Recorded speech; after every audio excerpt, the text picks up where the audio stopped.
We'd like to thank Montecito Bank Trust for their generous support in making Scam Squad possible. I'm Patty Teal. And I'm Deputy District Attorney Vicki Johnson. Scam Squad is up next. Sound off. 1, 2. Sound off. 3, 4. 1, 2, 3, 4. Scam Squad.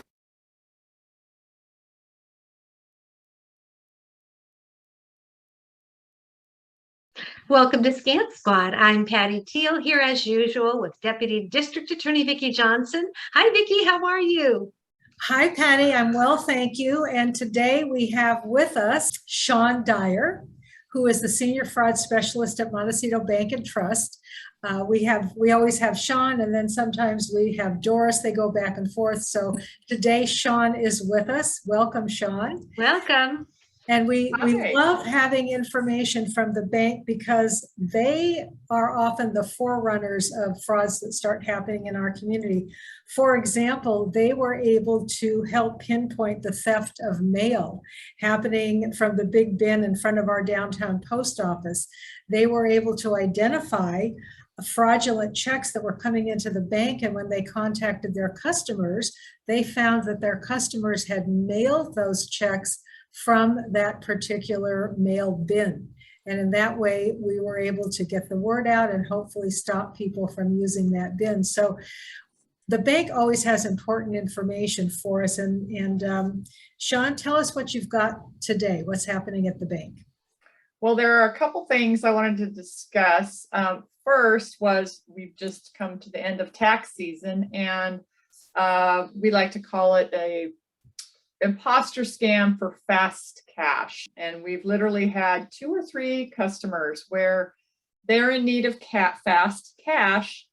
They go online to apply for a loan of some sort, and it's not at a valid website. So they are connected with fraudsters, and the fraudsters convince the customers to give over their account information, account number, routing number, so that they can log in to the online banking of our customer and deposit a fraudulent check.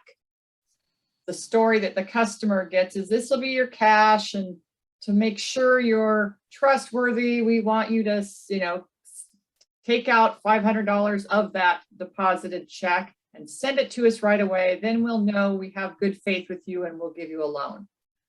But of course, the check is never a valid check, and the check is returned as altered, fictitious, or account closed. And unfortunately, the customer has usually taken the money out already, and now they're in a worse situation than they were before they applied for this online fast cash. So we have seen that probably, like I said, 3 times, and it's, usually the beginning of April. It just kind of is that way. So that's me associating it with tax time, because that's usually when we see that. Yeah, that makes sense. So people are looking for money to pay their taxes. And oh my gosh, I just didn't save up that $15,000 or whatever it is. And now you've got a deadline looming and you're scrambling around to get the money. Do I sound like I've been in this situation? I know exactly what goes on. And so you scramble around, and what do? And apparently do these scammers run ads for fast cash, or how does it come to be? I honestly think that the customers are Googling fast cash loan or fast loan, because that's, their mindset. Oh, I've got to get some cash fast. What do I do? And also, it's not always a very large sum of money. It can be under $1,000, because it's usually clients that they are really down to nickels and dimes. Yeah. And it's just devastating when these things happen. And the other part of this story is when we have to try to go back and question them for more information, is they think they've only given out their, as they've said, I just gave my checking account number so they could make the deposit for me.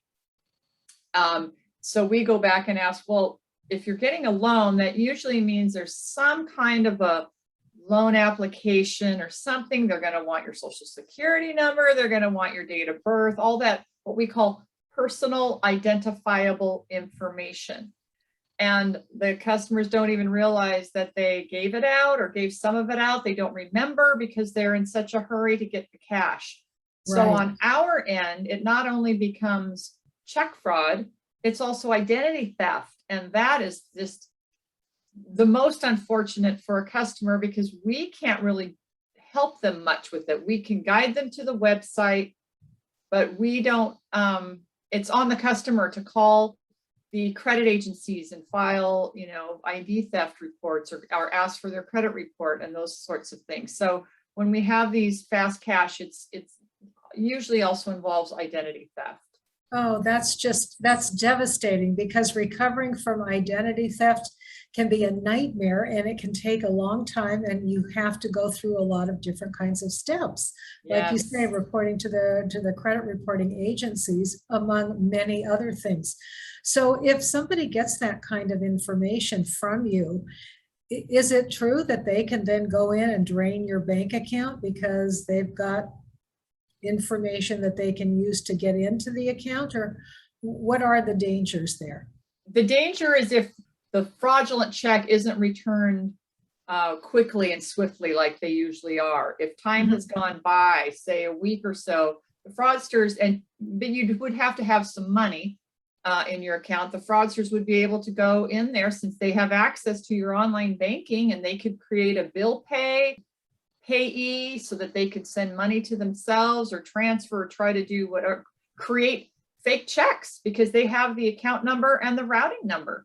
They could create their own fake check and do their own mobile deposit with a fake check with all your information on it.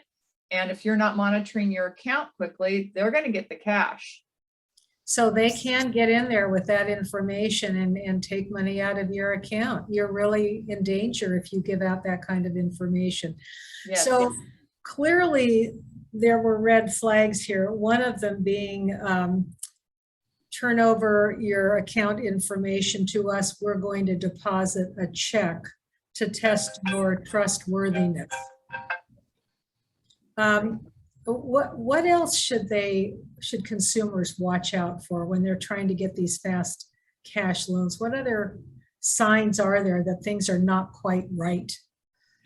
I would say doing their due diligence. If they're going online to find one, see if there's any reviews or see if there's a way to just, instead of, Googling fast cash, and then you have this list of different options, scrolling further to the bottom to find one, or seeing if you type in the name that you saw in Google, like let's say it's called Shawn's Fast Loan Service. That's when you've typed in fast cash loan, the first thing that pops up is Shawn's Loan Service. Well, see then if you can open another way of accessing Shawn's Loan Service, like go into another way around to see if you connect to the same website, the same information. And they'll always have a phone number. Call. Do they answer it that way? Just take a few more steps. But again, as we all know, anything that has a sense of urgency is tied to emotion, and it just tricks our brain, and we don't think of the whole picture. Yeah, we just react. We just react. We don't take the time. If you're in a panic, you don't take the time to do your due diligence because you have a deadline and you've got to get this problem solved. And there are so many crooks out there who are just so happy to help you solve this problem. Anything else that you're seeing at the bank that we should know about? Businesses often have vendors that they are paying. So it could be the checks are making their way to the vendor, and then there's a fraudster paying an employee at the vendor to take pictures of the incoming checks. Right. So then they have all the information and they can change the payee or create their own. Yeah, that's interesting. So, but could it be that the businesses are just not being careful about how they mail their checks? That they're Absolutely. just maybe the businesses, it's a small business, you may send one of your employees down to the bank to deposit the checks, and the employee throws it in the bin because they don't know any better, and Right. and there you Yeah. go. Yeah. So is this an argument for online banking, for making payments online, Shawn? Well, I personally do that because I know what hard work it is to go through to try to recover. And here, I guess, let me point this one other part out because people generally don't know this. So say you're the customer who's had a check that has an altered payee. You find it, the banks have timeframes to return items without any problems, without any paperwork. And for most things, it's just 24 hours. That's all we have to return an item from the date that it posts to your account. Okay. But if you have an item that has an altered payee name, we have 3 years. The customer has 3 years to come back and say, hey, I wrote this to ABC company and now it says Shawn Dyer. I did not make that out. I want to go back and collect my money. Okay, then the customer has to fill out several forms, one of which is called an affidavit of forgery. That document is notarized. And then that document, along with the altered check, are sent on what we call collection. They're sent on collection to the Bank of First Deposit. The Bank of First Deposit is the bank that negotiated that altered check because they are responsible, that they should have reviewed the item when they accepted it for deposit. Pre-COVID, collection items would take 3 to 6 months. Collection items now are taking 9 to 12 months. Oh boy. And so if you have an item that's for $5,000 that was altered, you're not getting the money while the item's on collection because we don't know if that collection will be paid or not. Right. So the customer is kind of like out of that money while it is in transit, while it's going through this collection process. And we are at the mercy of that bank that we have sent it to. And I will tell you, the typical very large banks are the ones that are very, very behind. And it's because during COVID, everybody had their shifts cut back. They couldn't be in person. They can't be processing. There's one center that does it all and everybody's behind. Wow. So it could take up to a year to get that money back. Yeah, it could. Well, thank you so much. We really appreciate the update on what's going on with those checks and loans. Vicki, would you give your fraud hotline number before we say goodbye to Shawn? I will. It's area code 805-568-2442. And I'll say it again. Area code 805-568-2442. And I do have a little piece of good news today, Patty. So good. Whenever you're ready. All right. Are you ready, Shawn, to hear some good news? I'm ready. This will just take a moment.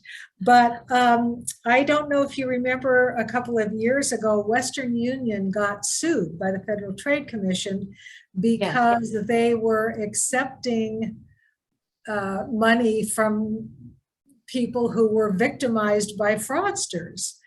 They were allowing those victims to send money via Western Union, and it turned out they kind of knew what was going on, and they did not take appropriate steps to stop that. So they were sued by Federal Trade Commission, and there was a big fund set up, and you could apply to get reimbursement from this fund if you lost money to a fraudster by sending money through Western Union. And the dates were January 1st, 2004 through January 19th, 2017. If you were the victim of a fraud committed during that time period and you sent money via Western Union, you could file a claim and get that money back. Well, apparently the deadline has been extended. So you can still file a claim. Yeah, you can still file a claim with Western Union, and you have to do it before July 1st of this year. So July 1st, 2022.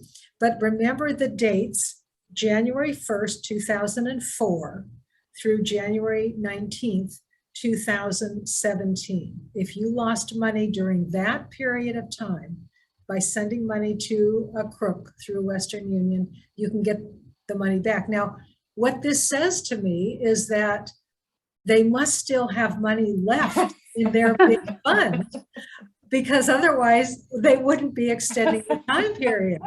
So folks, take advantage of this. I mean, how many times do you get money back when you've been defrauded? And we had a guest on that did get money back, and she was defrauded through Western Union, and she was so excited.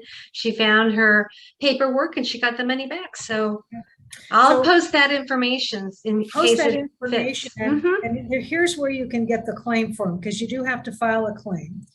And you go to Western Union, this is kind of funny, Western Union Remission Phase 2.com.